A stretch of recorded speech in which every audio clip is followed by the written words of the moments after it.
Thank you for your lecture. My name is Anna, and I have a question. So, I don't mind God to have a rupa. Let him have as many rupas as he wants. It's okay.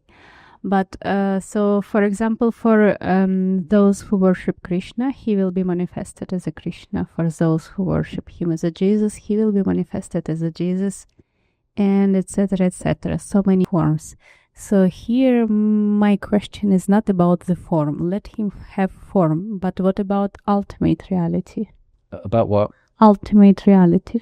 Well, that's the way you frame that is an Advaita way of framing it. Which is fine, but let's just be clear of the difference. The Advaita way of framing this is that there is Paramarthika, ultimate reality, and Vyavaharika. And in the Vyavaharika realm, there's a creation, there must be a creator, right? But it's mithya. It's mithya. Be clear about this, because you often hear a soundbite like, Advaita Vedanta accepts saguna and nirguna. Actually, no. Advaita Vedanta accepts nirguna Brahman because saguna Brahman is mithya, false. So you can't say they accept both. One is false and one is real. Jagat mithya, Brahman satyam. And in the Advaita tradition, then Ishvara is actually Brahman reflected in Maya. Of course, you have Ramanuja would say, haven't even established what Maya is, so how can there be a reflection? But let's bracket the response to that. So that's an Advaitin way of thinking that the world is false. Now, be clear, Advaita Vedanta is a sub-school. It's opposed by all the other Vedanta traditions. It's opposed by Nyaya, it's opposed by Sankhya, it's opposed by Yoga, it's opposed by Mimamsa, it's opposed by Buddhism, it's opposed by Jainism, even the Shakta traditions, which are monistic in their own way.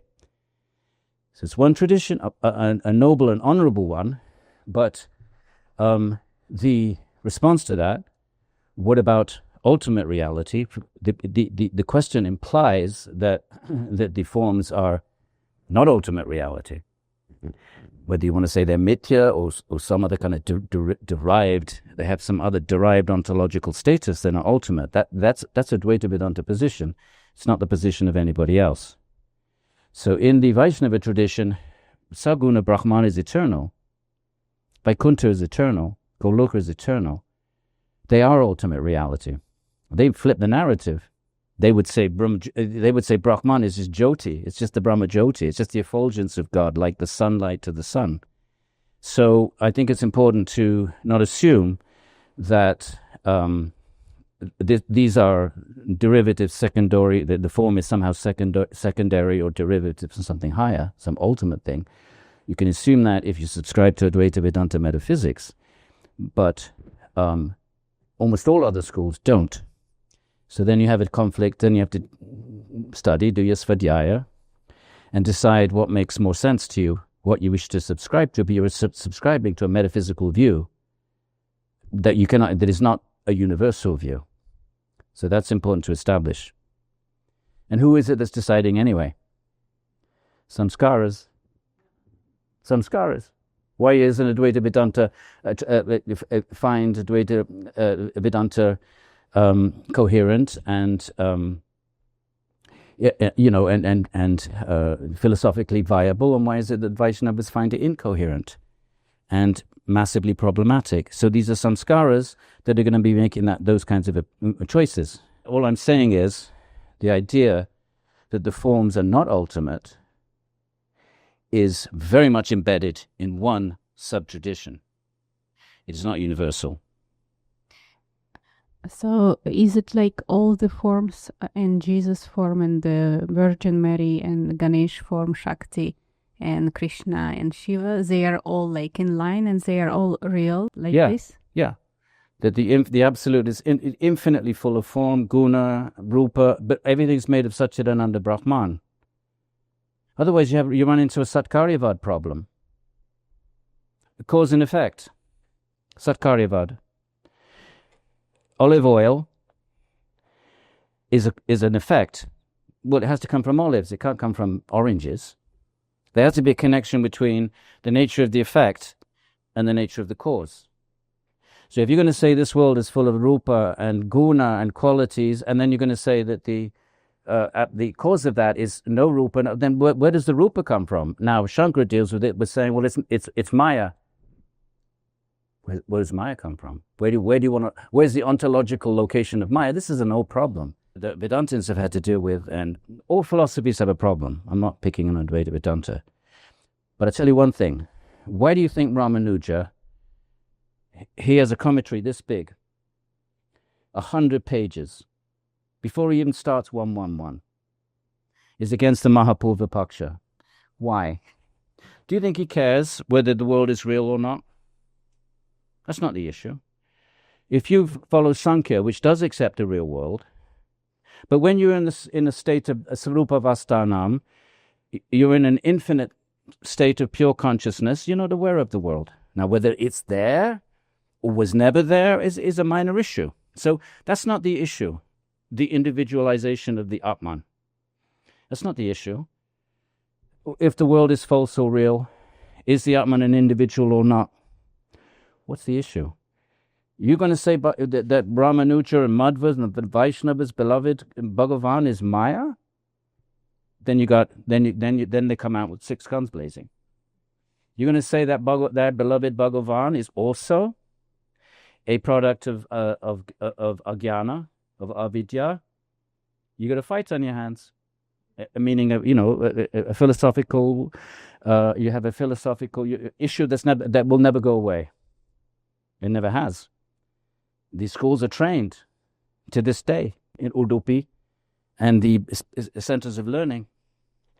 So the real issue is not whether the world is real or false, not whether the Atman is vishishta, individualized, or sarvavyapaka, because everybody accepts it's sarvavyapaka, that it's infinite, but does the fact that it's infinite mean there's only one infinite Atman, or can you have a plurality of individual Atmans, all infinite? Like you can have a plurality of lights all pervading the same room, but they're all individual. That's a technical issue. Who cares? Who cares if the world is real or false? When you're in Svarupa Vastanam, you're not aware of it. I'll tell you what bhaktas care about. Don't be saying Bhagavan is Mithya, because that's their beloved goal of life for all eternity. It's not just a method. In Advaita Vedanta, bhakti is a method. Purifies the mind, like Vedic ritualism. But if you're going to say bhakti is like that, it's just a method, and at the end everything dissolves into sarva midam kalu brahman. If you're going to take that position, and you've just included Bhagavan in that category, don't expect to make friends with Vaishnavas. And so that story is an ever ongoing story. And if I may say one thing, if you really want to study philosophy, don't just immerse yourself in one school. You have to see when your school is the Purva Paksha, the opposing point of view, what are the other schools saying? Then you get a sense of your Achilles heel, of your school, and Vaishnavism has its Achilles heel, or should we say Duryodhana's thigh, your weak spot. They all have. And when you read what other schools say about your school, A, you become a little bit more humble. B, you become a little bit more respectful to other traditions. And C, you can have conversations. Because you can't have a conversation with somebody that's convinced that only that their point of view is absolutely correct for all time.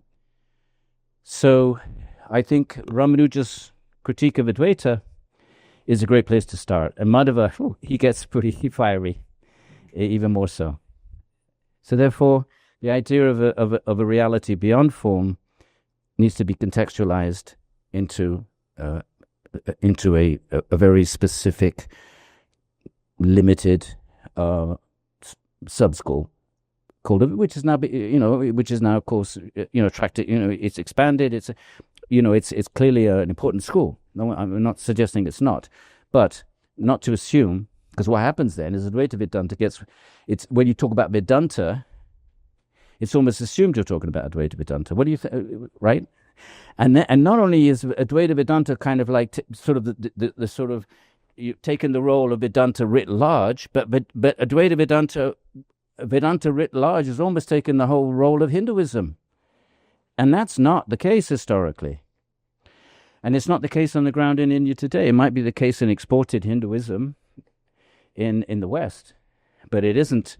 So these are all wonderful. They all have venerable, noble traditions. But let's not blend them all in some kind of a new agey sort of every one size fits all, because one size doesn't fit all. They debated each other for centuries. That may be it may be nice and convenient to say, oh, everything is one, but actually it isn't, and therefore it's good to be clear. Okay.